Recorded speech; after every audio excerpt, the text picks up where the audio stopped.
Parliament winter sessions ను అదానీ అవినీతి అంశం కుదిపేస్తోంది. అదానీ అక్రమాలపై జేపీసీ వేయాల్సిందేనని విపక్షాలు పట్టుబడుతున్నాయి. ట్రాఫిక్ చట్టాలంటే ప్రజలకు భయం లేదన్నారు కేంద్ర మంత్రి నితిన్ గడ్కరీ.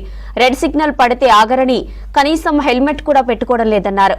ప్రజా సమస్యలపై మోదీ సర్కార్కు చిత్తశుద్ది లేదన్నారు కూటమి నేతలు. ఇక పార్లమెంటులో బీజేపీ డైవర్ట్ పాలిటిక్స్ పనిచేయవన్నారు. పార్లమెంటు శీతాకాల సమావేశాలు విపక్షాల ఆందోళనల మధ్య కొనసాగుతున్నాయి. 8వ రోజు అదానీ అవినీతిపై చర్చ జరగాలంటూ ఆందోళనకు దిగాయి. వెంటనే జేపీసీ వేసి విచారణ జరిపించాలని డిమాండ్ చేశారు విపక్ష ఎంపీలు. పార్లమెంట్ ఆవరణలో మోదీ అదానీ ఏక్ హే, అదానీ సేఫ్ హే అని నినాదాలు చేశారు.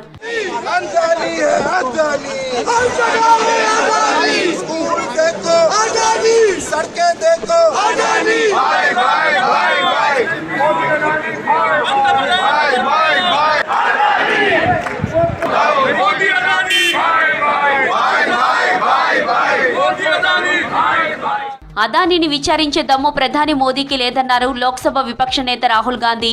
మోదీ అదానీ వేరువేరు కాదని ఇద్దరు ఒకటేనన్నారు.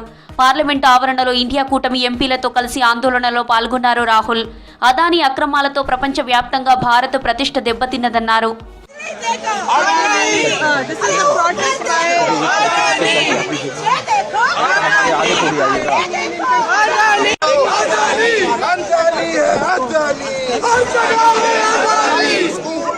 దేశంలో పెరుగుతున్న రోడ్డు ప్రమాదాలపై ఆవేదన వ్యక్తం చేశారు కేంద్ర మంత్రి Nitin Gadkari.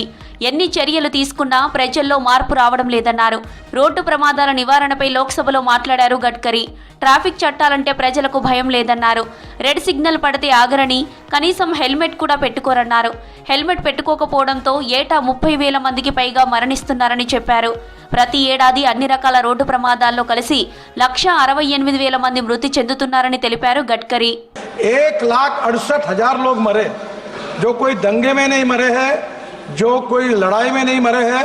Sir, regarding the road accident there are 4 reasons: road engineering, automobile engineering, then enforcement of law and education of the people.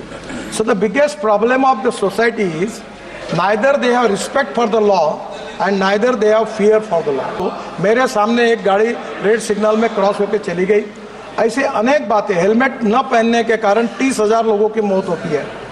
मैं आपको यही कहना चाहूँगा कि जो रूल्स ऑफ द रोड है, जिसका पालन करना चाहिए हमारे देश में, उसमें काफी कमी होने के कारण ये होता है. విదేశీ పెట్టుబడిదారుడితో విపక్ష నేత రాహుల్ కు సంబంధాలున్నాయన్నారు బీజేపీ ఎంపీ నిషికాంత్ దూబే. దీంతో లోక్సభలో కాంగ్రెస్ ఎంపీలు ఆందోళనకు దిగారు. నిషికాంత్ దూబే వెంటనే క్షమాపణలు చెప్పాలని డిమాండ్ చేశారు. దీంతో లోక్సభను రేపటికి వాయిదా వేశారు speaker. Crime and corruption project और उसके साथ जीएसीसी है और सोरेस फाउंडेशन, ये उसको मदद करता है. यूएस गवर्नमेंट और सोरेस फाउंडेशन ओसीसीआरपी चलाता है. ओसीसीआरपी का क्या काम है? भारत की पार्लियामेंट को कैसे बंधक बनाना, कैसे नहीं चलने देना, कैसे सीए और आरसी पर.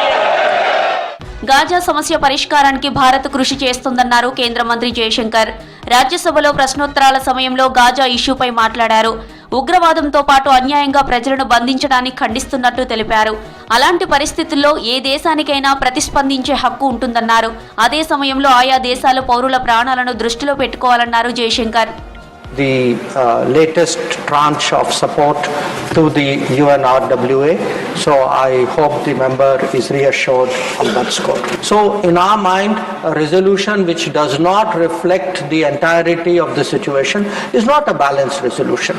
And a country like India, which is itself a victim of terrorism, if we countenance the fact that terrorism is underplayed and ignored, it is not in our interest that we do so. So when we look at any resolution, we look at the wording, we take a very, very mature view about it.